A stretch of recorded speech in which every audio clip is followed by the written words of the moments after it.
자, 2021년 고3 10월 학평에 7번 문제 풀어볼 겁니다. 일단 이 문제는 두 번째 문제죠. 두 번째 문제에다가 이 문단에 이 문제 발문에서 나오는 기억이라는 녀석이 나와요. 배수량. 그러니까 우리가 실제 시험 때 이걸 딱 마주했을 그 시점, 정확한 그 시점을 보면 우리는 이제 이 부분을 읽어야 되는 거예요. 이미 다 지문을 전부 읽은 이후 상태에서 다시 보는 단계가 아닌 거죠. 막 이걸 봤단 말이에요. 그리고 이상한 계산 같은 거를 하라 그래. 그래서 뭔 말인지 모르겠어 라는 식으로 생각하지 마시고 할 수 있는 것을 해줍시다. 해볼게요. 자, 보면은 배수량 기억과 관련하여 이해한 내용으로 적절하지 않은 거 찾는 거고 대충 내용일치 성격의 문제일 거라고 가정을 할 수 있습니다. 근데 보시면 선지를 일단 한번 쓱 훑어보면, 자, 배수량과 흘수의 관계, 배수량, 흘수, 부피의 관계, 배수량과 물의 양의 관계, 배수량과 부력의 관계, 그리고 배수량과 물의 양의 관계. 항상 계속 비슷한 이야기를 하고 있어요. 이 녀석에 대해서 이야기를 해주면 되는데, 비슷한 말들이 반복된다는 건 뭐예요? 동일한 논리가 선지들에서 자꾸 반복이 될 수 있단 말이에요. 그러니까 핵심적인 것을 이해해 주시면은 문제가 풀릴 수 있을 것이다 라고 생각을 해볼 수 있겠습니다. 일단 볼게요. 깔끔하게 처음부터 끝까지 다 정리된, 정돈된 상태에서 하지 말고 처음부터 그냥 첫 글자부터, 이 문단의 첫 글자부터, 아니지, 이전 1문단까지 언급을 합시다. 1문단에서 무슨 이야기를 했어요? 드라이독이라는 곳 이야기를 했는데, 이거 어떤 거였어요? 배를 육상에서 작업을 해야겠죠.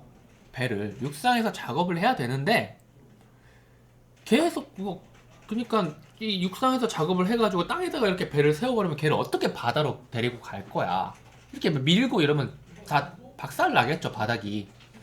그러니까 육상에서 작업을 할 수 있는 그런 환경이 돼 수문만 열면은 바다랑 똑같이 물을 채워 넣을 수 있어가지고 그 수문만 빼면은 배를 또 내보낼 수도 있는 그런 식의 작업장에서 해야겠다 이거예요. 그게 바로 드라이독이야. 그런 드라이독을 1문단에서 이야기를 했습니다. 그리고 2문단인데 진수라는 작업, 진수 작업, 진수에 대해서 한번 뜻을 찾아보세요. 그러면 뭐 이 지문에서도 나왔던 것 같은데 뭐 배를 물에 띄운 뭐 이런 이야기를 합니다. 뭐 배를 처음 물에 띄운 뭐 이런 이야기를 하는데 그 뜻이 중요한 게 아니고 숫자는 뭐예요? 한자로 물 숫자죠. 진자는 뭐예요?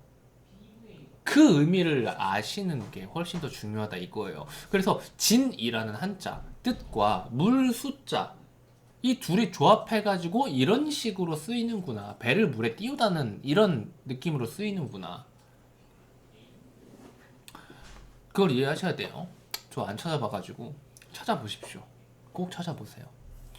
자, 그래서 진수 작업은 배를 물에 띄우는 작업은 선박 건조가 완료된 상태에서 시작이 되는데, 먼저 독의 수문을 닫고 물을 채운대요. 처음에는 물을 선박의 흘수보다 약간 깊은 정도까지 채워가지고 선박의 누수나 균형 등을 확인을 하는데, 이를 1차 진수라고 한다. 근데 바로 흘수는 물에 떠있는 물체가 수면에 의해 구분되는 면에서 그 물체의 가장 깊은 점까지 쑤십니다. 이거 보고 딱 머릿속에서 이미지를 떠올리는 사람과 떠올리지 못하는 사람의 차이가 엄청 많이 갈라집니다. 배가 물에 떠 있습니다. 배가 물에 떠 있습니다. 그쵸? 배가 물에 떠 있어요. 그리고 이 배가 물에 너무 깊다. 배가 물에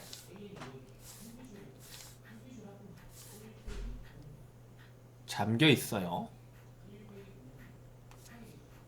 이 배가 물에 잠겨 있다는 말은 곧 배가 물에 떠 있다는 말과 똑같죠. 물에 떠 있는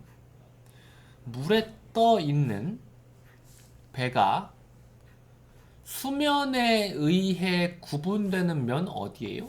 수면에 의해 구분되는 바로 여기죠. 이 떠 있는 물과의 경계선이잖아. 이 면에서부터 그 물체의 가장 깊은 점, 바로 여기까지의 수심이다. 여기까지 수심이다. 직각으로 계산을 했어야겠죠?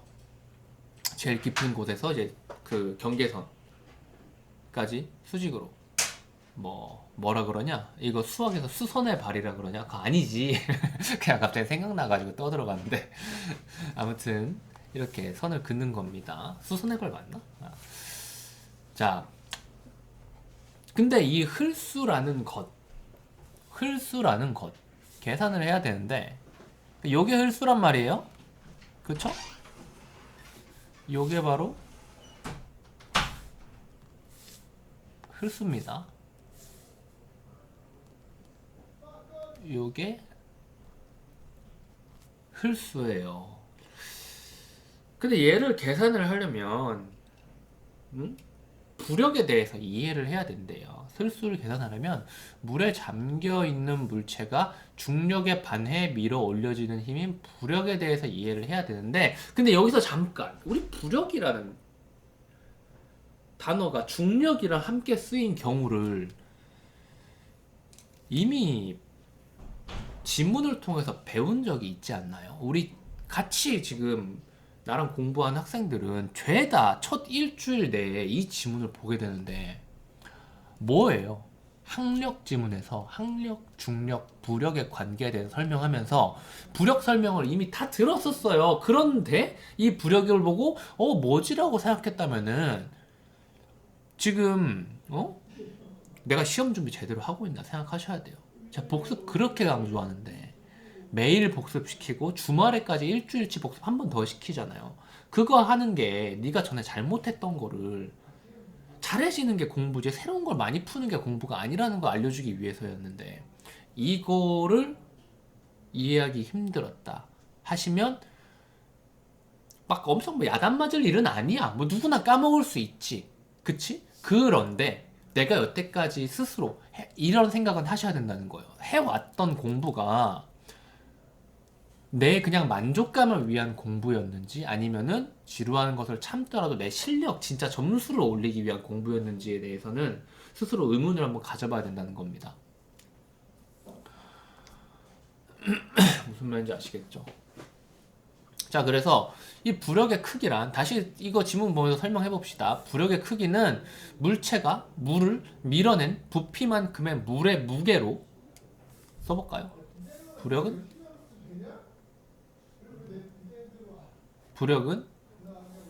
물체가 물을 밀어낸 부피만큼의 물의 무게. 이거는 쓰면은 너무 어려워져요. 물체가 물을 밀어낸 부피만큼의 물의 무게란 무엇이냐면 실제로 그 물 속에서 그 물체가 차지하고 있는 부피를 말하는 거예요. 왜냐? 그 물체가 차지하고 있는 그 부피만큼은 물이 없잖아. 그치? 물이 아니라 그 물체죠. 그런데 그 물체가 그 물에 들어가기 전에 그곳은 뭐였어요? 물이었잖아. 바로 뭐예요? 이 그림에서 표시를 하면 요거예요. 요 부피라고요. 이만큼을 이 배가 물을 밀어낸 거라고. 이 안에 여기에 물이 없잖아. 근데 원래 물이 있었잖아. 밀어낸 거지. 그치? 요거를 이 부피를 A라고 해봅시다. A의 무게죠. 그쵸? 요건 곧 배수량을 의미한대요. 따라서 물에 떠있는 선박은 당연히 지금 부력은 A의 무게는 배수량이다 이렇게 공식을 세워놨는데 당연히 물에 떠있는 선박은 부력의 크기와 배수량과 뭐 이런 게 다 같겠죠. 선박의 배수량은 선박 자체, 근데 여기 또 이걸 똑같다고 했네. 선박의 배수량은 선박 무게 더하기 짐의 무게까지 합한 거래요. 그리고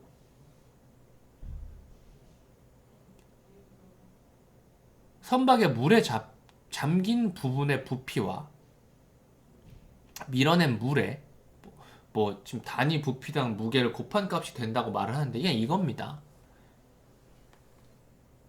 A라는 물이 선박에 이게 밀어졌잖아. 밀려났잖아. 그 녀석의 무게가 곧 이 선박의 무게라는 거예요. 그런데 비어있는 이 위는, 선박이 이 아래쪽만 잠겨 있는데 이 위쪽에는 그 무게로 안 치는 건가요? 라는 질문을 할 수가 있는데 한 번만 더 생각을 해보면 이 질문은 굉장히 1차원적인 질문이라는 걸 알 수 있습니다. 선박이 안이 다 차 있어요? 아니죠. 객실도 있고 화장실도 있고 복도도 있고 안이 많이 비어 있어요. 그리고 그 아랫부분도 되게 많이 비어 있어요. 그쵸? 되게 많이 비어 있고 그리고 선박이 물에 잠기는 이 흘수를 맞추기 위해서 선박의 맨 아랫부분에 이제 금속이라든가 물 같은 걸 채워 넣는단 말이야. 조금. 선박을 전부 다 채우는 게 아니고. 근데 어찌됐건 대부분이 비어 있단 말이에요. 대부분이 비어 있으니까 당연히 그 무게는 우리가 이만한 걸 봤다고 하더라도 이게 솜사탕이면은 존내 가볍잖아. 그쵸? 이거 뭐 배가 솜사탕이라는 건 아니지만 그러니까 비어있는 녀석이기 때문에 물에다가 넣으면은 당연히 물이 더 무거우니까 이 윗부분은 생각할 필요가 없죠. 이 모든 것의 무게를 전부 다 짓눌 넣는데 딱 요만큼의 물이 밀려난 거예요. 그쵸? 그래서 얘랑 얘의 무게랑 또 똑같아진 거예요. 그리고 이 말 여기서부터 선박의 뭐 물에 잠긴 부분의 부피와 밀어낸 물의 단위 부피당 무게를 곱한 값이 된다. 이거 그냥 이 무게에 말하는 겁니다. 또 어렵게 말했는데. 따라서 1차 진수에서 독 내부로 주입하는 물의 양을 결정하는 기준. 지금 1차 진수에서 지금 독 내부로 물을 채운다라는 거 앞에다가 이야기해 놓고 이거를 알기 위해서는 미리 요거를 아셔야 됩니다. 그리고 다시 요거 이야기를 하는 겁니다. 그래서 이 물의 양을 결정하는 기준이 되는 흘수를 알기 위해서는 어떻게 해야겠는가? 먼저 선박에서 물에 잠기게 될 부분의 부피를 계산을 해야 합니다. 라고 말을 했는데 이게 지금 논리적으로 그래서 뭐 어쩌라는 거야 라는 식으로 생각이 될 수밖에 없는데 그냥 문장 똑같이 갖다 쓴 거라고 생각하고 넘어가세요. 자 보세요. 흘수를 계산하려면 부력에 대해 이해해야 한다. 흘수를 알기 위해서는 부력에 대해서 알아야 한다. 이 문장 그냥 똑같이 그냥 반복한 거라고 생각하시면 됩니다. 이제 알겠죠? 자, 이제 문제를 풀어볼까요? 1차 진수는 뭐고 2차 진수는 뭐였어요? 근데 2차 진수는 지금 아래쪽에 나와 있잖아요. 지금 굳이 보지 말자고. 1차 진수. 이거 그냥 1번 선생님 패스하고요. 봐봐요. 지금 뭐 이런 이야기를 하고 있어요. 이런 이야기를. 그쵸?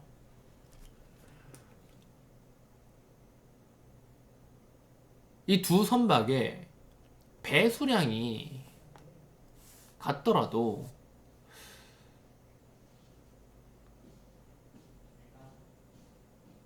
흘수가 다르다면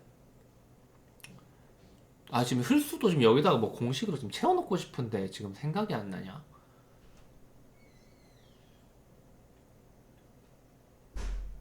이 공식으로 쓰려면 엄청 뭔가 글을 많이 써야 될 것 같아가지고 그냥 이해했죠? 이해한 대로 갈게요. 배수량이 같대요. 두 선박 A라고 했으니까 선박 X와 선박 Y의 배수량이 같대요. 그런데 흘수가 다르면 어떻게 될까요?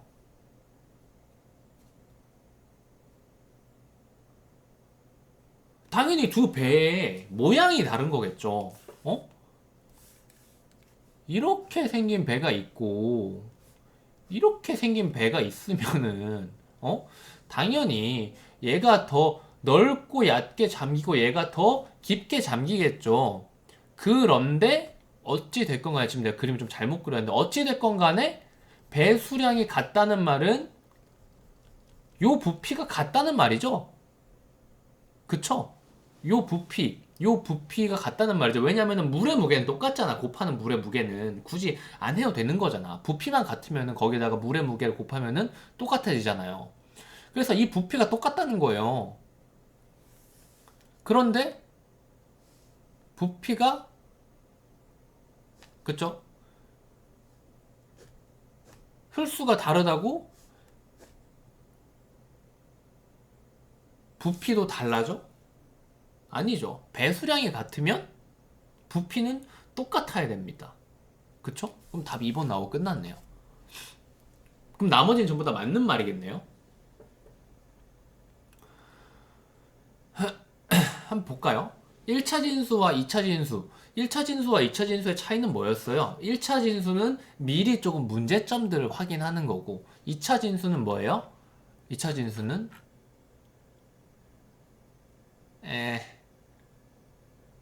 사문단을 보면은 이런 이야기를 하고 4문단이냐 5문단이냐 아무튼 간에 1차 진수 결과 선박에 이상이 없으면 독 외부와 내부, 독 외부는 바다겠죠. 그 내부의 수위가 같아질 때까지 물을 채워서 선박을 띄우게 되는데 이를 2차 진수라고 한다. 어찌됐건 간에 물에다가 배를 띄우는 겁니다. 그쵸? 선박의 배수량이 동일하다면 이 선박의 흡수는 이게 지금 똑같은 배를 가지고 이야기하고 있다는 걸 아셔야 돼요. 그럴 경우에는 배수량이 동일하다면 흡수도 당연히 같겠죠. 왜냐면 같은 배니까요. 같은 배니까. 그쵸? 같은 배니까 똑같이 생긴 배니까 요게 같으면은 당연히 흡수도 같겠죠. 이건 좀 말이 좀 어이없는 질문이었던 거고. 3번 흡수가 같은 두 선박의 배수량이 다르다면 두 선박이 밀어낸 물의 양은 차이가 있을 것이다. 지금 흡수 가지고 하는 게 아닙니다. 배수량이 중요한 거예요. 흡수는 얼마든지 다를 수가 있어요. 부피는 같고 배수량이 같을 수도 있겠지만은 그쵸? 그런데 배수량이 다르다는 것은 바로 A라는 영역, 배가 밀어낸 물의 부피와 혹은 무게까지 요게 다르다는 거죠. 그럼 당연히 밀어낸 물에 차이가 있겠죠.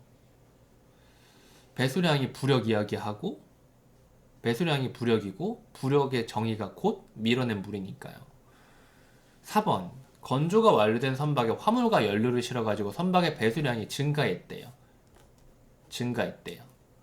그렇다면 뭐예요? 선박이 받는 부력도 똑같겠죠. 다 똑같은 거라고 했으니까요. 공식에서.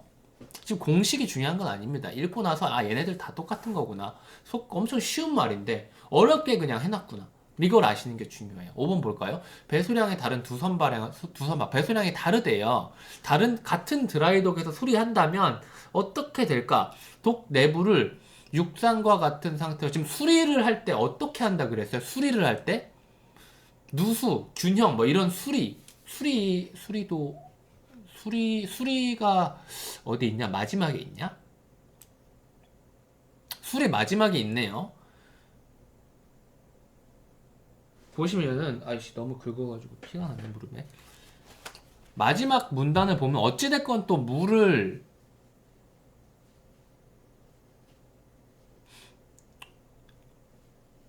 독에다가 그러니까 독은 물을 채운다라고 보기엔 좀 뭐한 게 수문을 연 상태면 물이 알아서 들어오는 거죠. 그렇게 만들어 놓고 선박을 가두고 수문을 막아요. 그리고 나서 물을 뺀다 이거죠. 그렇다면 배수량이 다른 두 선박을 둘 다 물을 채워 넣은 드라이 독 안에 넣고 수문을 닫은 상태를 생각을 해봐요. 그러면 배수량이 많은 배는 그 드라이독 안에 있는 많은 부분을 차지할 거예요. 그러니까 물의 양은 상대적으로 적어지는 거죠.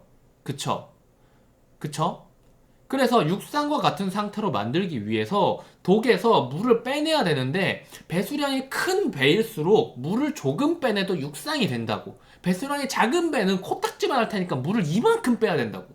그 말을 하고 있는 겁니다. 5번 선지는. 아시겠죠? 그래서 이 문제 같은 경우에는 다시 한번 의미를 좀 찾아보자면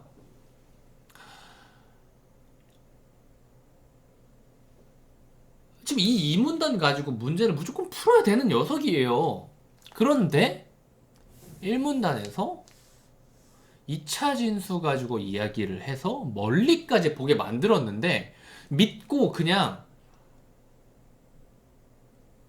이 문단 이후의 상황까지 내가 고려를 해야 된다면 이 해당하는 문단에서만 일단 판별을 해봐요.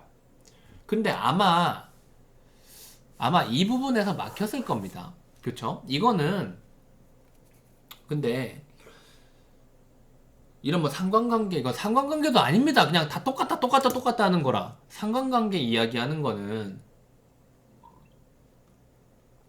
우리 엄청 많이 봤어요. 교재에서. 이런 거 다 한번 체크해 놓고 주말에 다시 한번 꼭 풀어보시고 상관관계 이것뿐만이 아니라 이런 게 이제 어떤 조건이 올라가면 뭐가 안 좋아지고 뭐 증가하면 감소한다 막 이런 문제들 빈칸 넣는 문제들 있잖아요.